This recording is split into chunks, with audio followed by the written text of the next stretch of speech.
Okay, in this video, we're going to talk about leaning into fear and how to not let fear stop you from making progress in your business. So, fear is totally a normal thing to feel when you're starting something new.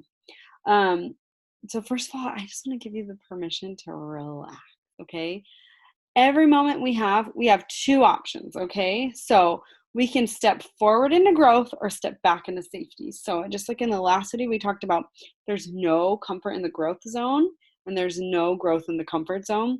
If you want to grow, stepping forward into growth is getting out of your comfort zone. It's a little scary.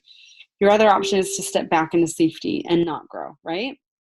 So the thing is life is only going to change though when you become more committed to your dreams than you are to your comfort zone, okay? I'll repeat that. Life will only change when you become more committed to your dreams than your comfort zone. Fear only tells you one thing: stop, okay? So fear is always going to be with you. I have fear in so many aspects of my life. It's going to be along with you every moment on the journey. But the sooner you acknowledge your fear, the sooner you can move forward, okay? So fear and excitement go hand in hand, and you get to choose what is going to drive you. Is it fear or is it excitement? So here's an example that I like to use. I say, okay, is it a ghost or is it a roller coaster? So um, if you really saw a ghost, that would be scary and you would need to like run away and run for the hills, right? But when you're like getting on a roller coaster and you're really nervous, but you're also kind of excited, that is another type of fear, like excitement fear. And, you're about to do something scary, but it also can be a lot of fun too. And so when you're thinking about, okay, is it a ghost or is it a roller coaster? If something comes up into your life and you're scared, stop and think, okay, wait, why am I scared? Is it a ghost? Should I really, really be scared? Should I run? Or is it more like a roller coaster? And it's probably going to be more like a roller coaster. So, in that instance, what you need to do is turn your fear into excitement. So, here's a little exercise that you can do. Think about something that really, really, really excites you. And, like for me, I love dance parties. I get really, really excited, especially when it's a dance party with a ton of women. Okay, it can be so much fun. And so, like we do these at conference or on incentive trips and stuff, and they're just like so much fun, and it gets me super, super excited. So, whenever I feel nervous, what I do is I think about a dance party, okay, and how happy it makes me, how excited it makes me. And so what I'll do when I'm scared about something is I will exercise my brain and I will think about that exciting thing. And then it starts to turn into excitement. That fear starts to turn into excitement. It doesn't happen overnight. You've got to do it several times. But after you do it several times, your fear starts to turn into excitement, which is awesome.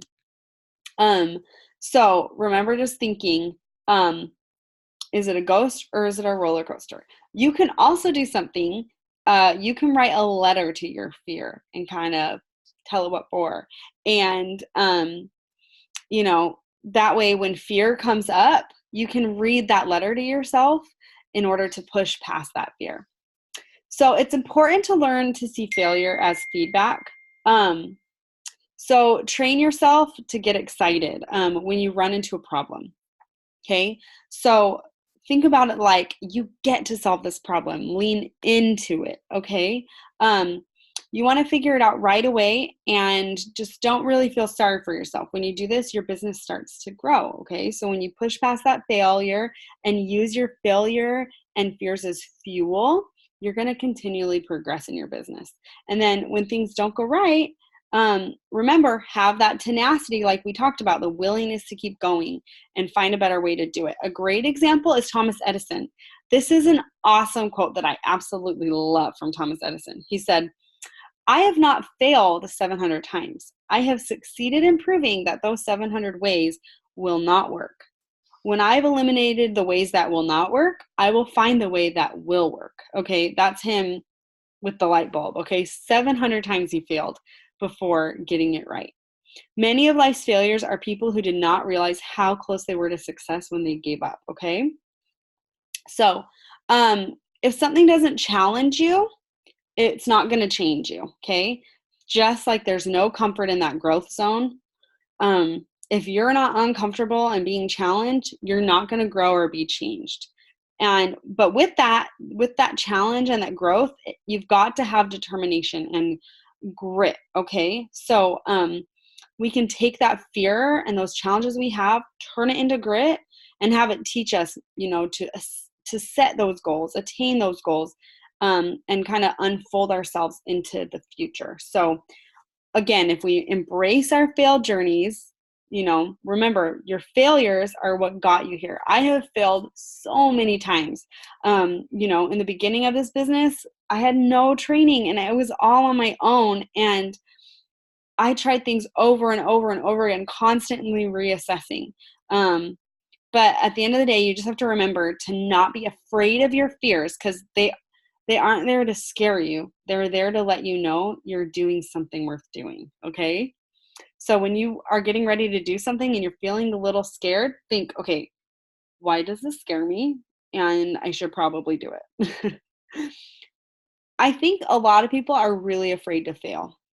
And so they don't try.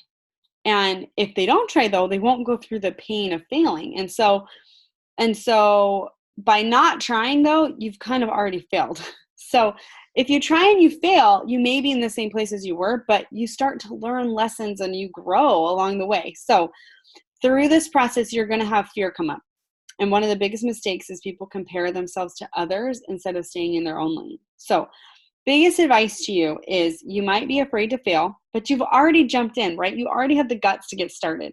So you've already started trying, okay? You're not one of those people who's not trying. But remember, you may fail and may goof up and mess up, and along the way, you're going to learn some invaluable lessons, okay? And then make sure you're just staying in your lane. Everybody's so different. Remember, everybody's got their own divine journey that they're on. Everybody's got their own divine destiny, and just stay in your lane. I say put your blinders on, like in a racehorse, put your blinders on and just race, okay? And support and encourage others on the way, but don't compare yourself, because comparison really is a thief of joy and it brings you down. If I spent all my time comparing myself to others instead of running my own race, I probably wouldn't be doing this. Okay. So courage is not the absence of fear, but it's really the triumph over it. And so if you're really scared of something, there's a great book by Mel Robbins called The 5-Second Rule. Think of the thing that you are most afraid of, and then, or like, what are you scared of doing more than anything? And all it takes is 5 seconds for you to get insane courage and face your fear head on and overcome it. So if you're in a place where you're like, I need to do something, like, I need to do a Facebook Live, but I'm scared. What you do is you count down in your head, 5, 4, 3, 2, 1, go. And then you just do it, okay? So if you haven't read The 5-Second Rule by Mel Robbins, definitely add it to your personal development book list and read it. It's so great because it'll encourage you to do so many things, okay? So if you're feeling afraid, you need to decide that you want it more than you are afraid of it, and just take those 5 seconds to face your fear head on. Okay, so there's a little worksheet or questions to ask, and I want you to kind of take action. So write down all the things you're afraid of. Write down your negative beliefs that you have and that are kind of stopping you from reaching your goals. Like, I'm not organized enough, or I'm not technical enough to make this all work, or I don't know what I'm good at. There's no way I'm going to be able to make it to the top. Too many people are already there. Okay, those are all negative beliefs. So what you can do is you can write down those fears and then turn it into something positive. So just like in the last worksheet, we talked about taking your negative thoughts and turning them into a positive thoughts. You can do the same thing with your fears. Write down your negative fears and then turn them into something positive. So say you're like, I'm just not technical enough for this. You can say, I can figure out technical stuff, or I can find someone who can help me. Or, I don't know what I'm good at. You can turn it into, I can attract the right kind of people to my business. or, there's no way I'm going to be able to make it to the top, you can turn that into, I can achieve any goal I set for myself. So these negative fears can then be turned into positive affirmations, positive thoughts that are now your positive affirmations. So go back and I'm really sorry for the shaky cam this whole time, but I hope I'm not like making you sick. But go back and answer the questions that come along with this video, and then you can go on to the next video.